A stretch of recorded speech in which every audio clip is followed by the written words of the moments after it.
ಈ ಮುತ್ತಣ್ಣನಿಗೆ ಚೆನ್ನಾಗಿ ಗೊತ್ತಿತ್ತು. ಅದಕ್ಕೆ ನನಗೆ ಹೆಣ್ಣು ಕೊಡಲ್ಲ ಅಂತ ಹೇಳಿದ್ರು. ಹಾ, ಈಗ ನನಗೆ ಸ್ಪಷ್ಟವಾಗಿ ಅರ್ಥ ಆಗ್ತಾ ಇದೆ ನೋಡಿ. ಈ ಕಡೆ ಪ್ರೀತಿಸ್ತವನೂ ಇಲ್ಲ, ಆ ಕಡೆ ಆಸೆ ಪಟ್ಟವನೂ ಇಲ್ಲ. ಹಾಗಿದ್ರೆ ಈ ಗರ್ಭ ದುಡ್ಡಿಗೋಸ್ಕರ ತುಂಬಾ ಕಡೆ ಸೃಷ್ಟಿಯಾಗಿರೋದು ಅಂತ.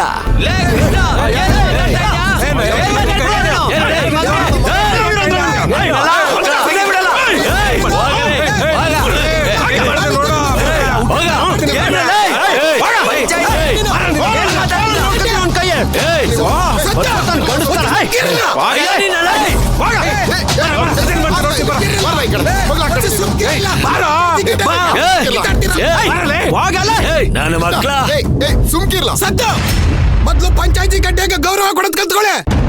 ಸಿದ್ಧ, ಪಂಚಾಯತಿ ಗಡ್ಡೆಯಲ್ಲಿ 108 ಪ್ರಶ್ನೆ ಬರುತ್ತೆ. ಆ ಪ್ರಶ್ನೆಗೆ ಉತ್ತರ ಕೊಡೋದು ನಿನ್ ಧರ್ಮ. ಸುಮ್ಕೆ ಎಗರಾಡ್ಬೇಡ ನೀನು. ಸರಿ, ಮಾತಾಡಕ್ ಹೇಳ್ರಿ. ಮಾತಾಡಕ್ಕೆ ಬಂದಿರೋದು. ಮಾತಾಡೋದ್ರ ಬಾಯಿ ಮುಂದೆ ಮಾತಾಡೋದ? ಯಾರ ಬಗ್ಗೆ ಏನ್ ಮಾತಾಡ್ತಾ ಇದ್ದೀರಾ? ನೀನ್ ಹೇಗೆ ಕೈ ಎತ್ತಿಲ್ಲ? ಸುಮ್ಮನೆ ನಿಂತ್ಕೊಳ್ಳ, ಕಂಡಿದೀವಿ. ನೀನು ಸುಮ್ನಿರಪ್ಪ. ಬಾಯಿ ಇದೆ ಅಂತ ಬಾಯಿಗೆ ಬಂದಾಗ ಮಾತಾಡಿದ್ರೆ ಸುಮ್ನೆ ಇರಲ್ಲ ನೋಡಿ. ಸುಮ್ನಿರಿ. ಓಹೋ ಕೃಷ್ಣ, ಇರಪ್ಪ ಕೃಷ್ಣ, ಸ್ವಲ್ಪ ಇರೋ. ಮಾತಾಡಕ್ ಬರುತ್ತೆ ಅಂತ ಹೇಳ್ಬಿಟ್ಟು ಬಾಯಿಗೆ ಬಂದಂಗೆಲ್ಲ ಮಾತಾಡಬಾರ್ದು. ಇನ್ನೊಬ್ರು ಮಕ್ಳ ಬಗ್ಗೆ ನಾವು ಕೀಳಾಗಿ ಮಾತಾಡಕ್ಕೆ ನಮ್ಗೇನ್ ಅಧಿಕಾರ ಐತೆ? ಕೊನೆದಾಗಿ ಪಂಚಾಯತಿ ಏನ್ ತೀರ್ಮಾನ ಕೊಡುತ್ತೆ ಅದನ್ ಮಾತ್ರ ಹೇಳಿ ಸಾಕು.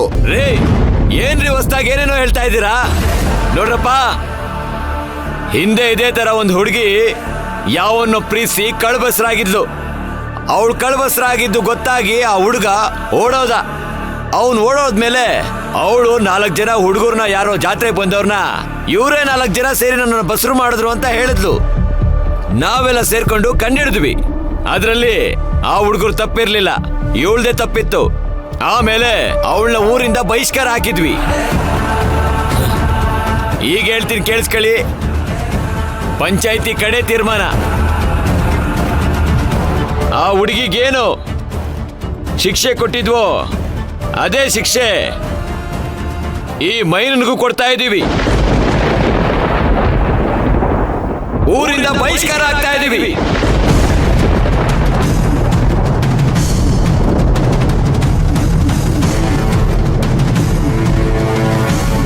ಇದಕ್ಕೆಲ್ಲ ಒಪ್ಕೇನ್ರಪ್ಪ? ಹೌದಾ? ಒಪ್ಕೇನ್ರಿ ಕೊಡ್ರೆ?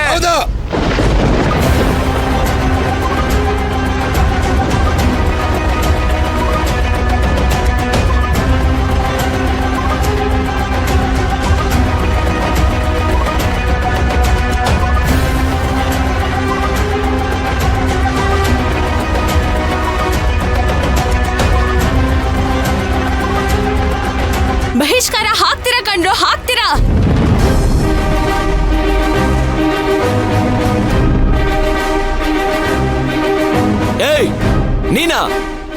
ನೀನ್ಯಾಕೆ ಬಂದೆ? ನೀನು ಹುಚ್ಚಿ ಅಲ್ವಾ ಆಗಿದ್ರೆ ನಾಟಕ ಮಾಡ್ತಿದ್ಯಾ? ನೀವೆಲ್ಲ ಗಂಡ್ಸಾಗಿರೋ ಒಂದೇ ತಪ್ಪಿಗೆ ಒಂದ್ ಹೆಣ್ಣಿಗೆ ಯಾರಾದ್ರೂ ಮೋಸ ಮಾಡಿ ಅನ್ಯಾಯ ಆಗಿದ್ರೆ ತಪ್ಪು ಮಾಡಿರೋದು ಯಾರು ಅಂತ ಹುಡುಕಿ ಅವ್ರಿಗೆ ಶಿಕ್ಷೆ ಕೊಡೋದ್ ಬಿಟ್ಟು ಮೊದ್ಲೇ ನೊಂದು ಬೆಂದಿರೋ ಹುಡುಗಿಗೆ ಶಿಕ್ಷೆ ಕೊಟ್ಟು ಮತ್ತಷ್ಟು ಅವಳ ಮನ್ಸಿಗೆ ನೋವು ಕೊಡ್ತಿದ್ದೀರಲ್ಲ. ಅವಳ ಜೀವನನ ಹಾಳು ಮಾಡ್ತಾ ಇದ್ದೀರಲ್ಲ. ನಿಮ್ಗೆಲ್ಲ ಮನುಷ್ಯತ್ವ ಅನ್ನೋದೇ ಇಲ್ವಾ? ನಿಮ್ಮನೇಲೂ ಯಾರಿಗಾದ್ರೂ ಈ ತರ ಅನ್ಯಾಯ ಆಗಿದ್ರೆ ಆಗ್ಲೂ ತೀರ್ಪು ಇದನ್ನೇ ಕೊಡ್ತಾ ಇದ್ರಾ? ಏ ಕೃಷ್ಣ, ನಿಂಗೂ ಒಬ್ಳು ತಂಗಿ ಇದ್ದಾಳೆ. ಅವಳು ಪ್ಯಾಟೆಲ್ ತಾನೇ ಓದ್ತಾ ಇದ್ದಾಳೆ. ಇವತ್ತು ಈ ಹುಡುಗಿ ಬಗ್ಗೆ ಹೀಗೆಲ್ಲ ಮಾತಾಡ್ತಿದ್ಯಲ್ಲ, ನಾಳೆ ನಿನ್ ತಂಗಿಗೂ ಇಂಥ ಪರಿಸ್ಥಿತಿ ಬಂದ್ರೆ ಅವಳಿಗೂ ಇದೇ ರೀತಿ ಶಿಕ್ಷೆ ಕೊಡ್ತಿದ್ದ? ನಾನ್ ಸರಿಯಾಗೇ ಇದ್ದೀನಿ. ನನ್ ಹುಚ್ಚೆ ಆಗಂಗ್ ಮಾಡಿದ್ದೆ ನೀನೇ ತಾನೆ.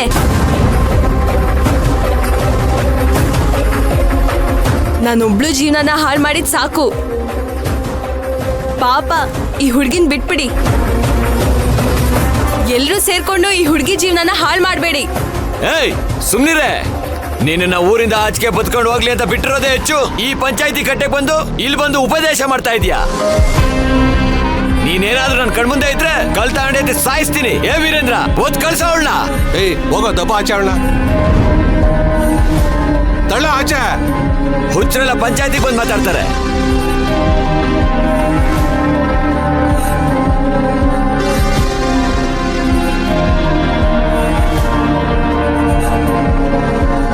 ನೋಡ್ರಪ್ಪ, ಪಂಚಾಯತಿ ತೀರ್ಮಾನನೇ ಕೊನೆ ತೀರ್ಮಾನ.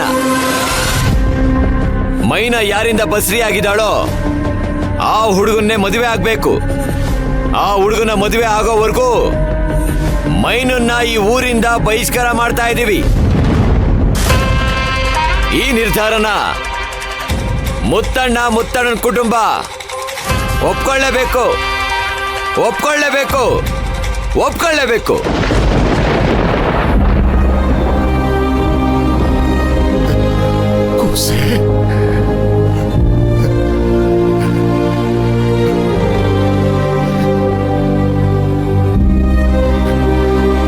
ಎಲ್ಲ ಯಜಮಾನರುಗಳು ನೀವು ಕೊಟ್ಟು ತೀರ್ಪು ಒಪ್ಕೋಬೇಕು. ಒಪ್ಕೋತೀವಪ್ಪ, ಒಪ್ಕೋತೀವಿ ಕಣಪ್ಪ, ಒಪ್ಕೋತೀವಿ.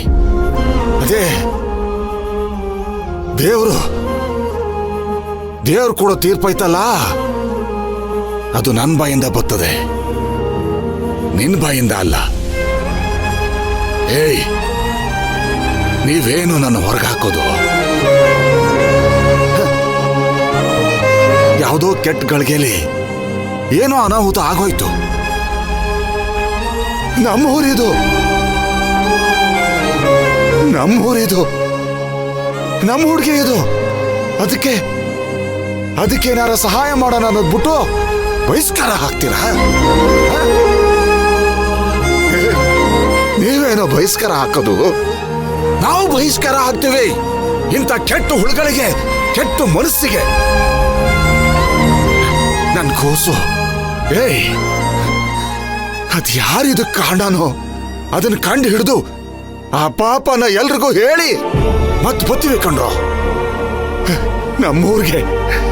ನಮ್ಮೂರಿಗೆ ಬತ್ತೀವಿ, ನಿನ್ನೂರಿಗಲ್ಲ. ಅಲ್ಲಿವರೆಗೂ ನಾವು ಇದಕ್ಕೆ ನಿಮಗ್ ಬಹಿಷ್ಕಾರ ಹಾಕ್ತೀವಿ.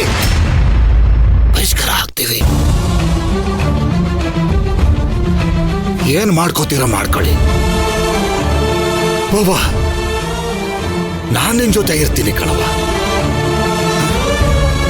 ಅದೇನಾರು ಆಗ್ಲಿ, ಈ ಮಣ್ಣಿನ